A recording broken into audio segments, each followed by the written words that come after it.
Hello everybody, Mr. Taylor here. I hope you enjoyed my first story. Today we've got a little change of scenery and I've got the fireplace on. Now today's story is called Calm Down Cooper, and I'm going to read you the blurb so you know what the story is about. I'm also going to try a little bit harder to talk into the camera rather than the screen today. Top dog Cooper is left in charge when his owner goes out for the day. Then Pandy the pesky parrot arrives and throws a wild party. Calm down, Cooper, says Pandy, but how can he? What happens if his owner finds out? Will he still be the perfect pet? This righteous rhyming story about a puppy in a panic will have dog lovers laughing out loud.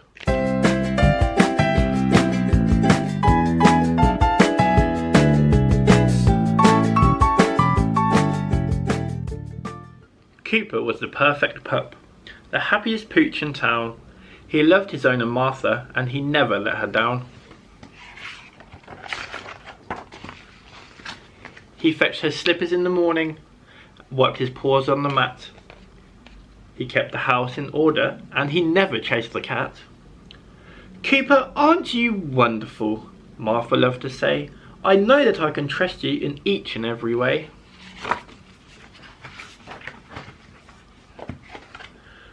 But could it last forever?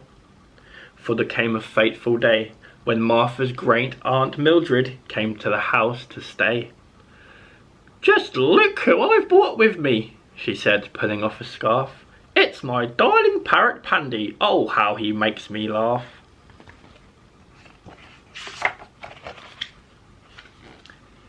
He came from Timbuktu, you know. He's really very clever. I think you'll find he's good as gold, no trouble whatsoever. Then Martha turned to Cooper. We're off out for the day. We'll be back at 9:30. You're in charge while I'm away.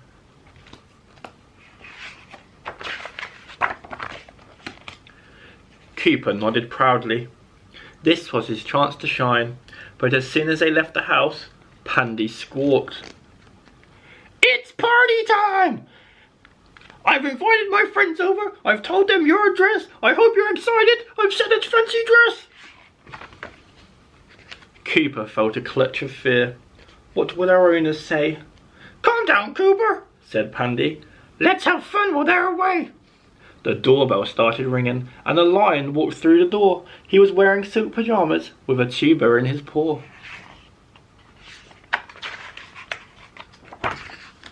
He was followed by a rhino and a gang of wildebeest. They brought along a yummy cake and yelled, It's time to feast! Next came a troop of penguins who tap danced down the stairs, and a gorilla called Camilla juggling apricots and pears. Cooper dashed among them, trying to calm the party down. Then in waltzed an ostrich in the most amazing gown. There was a panther in the pantry and 10 snakes in the sink, a dance-off in the kitchen and a zebra dressed in pink.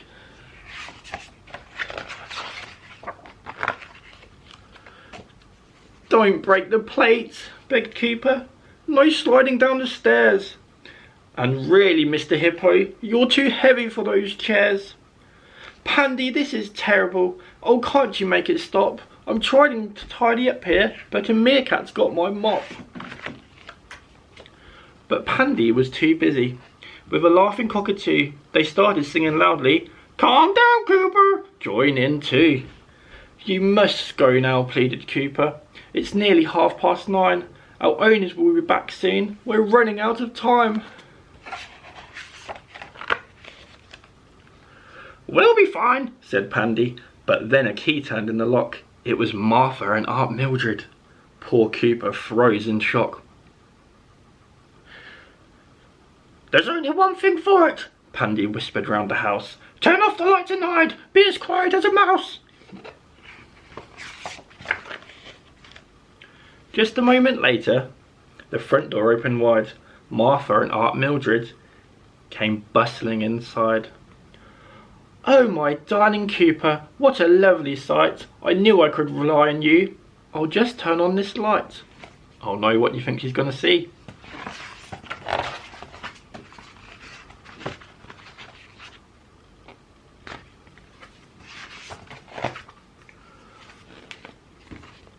Martha's mouth fell open. My house is such a mess.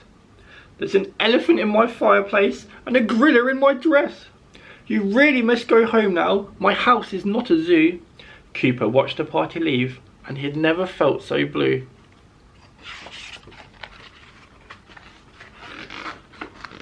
Don't worry, Cooper, said Martha. Things don't always go to plan. Despite the mess, you tried your best, and I'm still your biggest fan. And that is the end of our story, Calm Down Cooper. I hope you enjoyed watching and listening to me once again. I'll be here tomorrow at 6 o'clock and we'll be reading another story. I'm sorry about the light, I've got the TV on and it keeps shining on my face.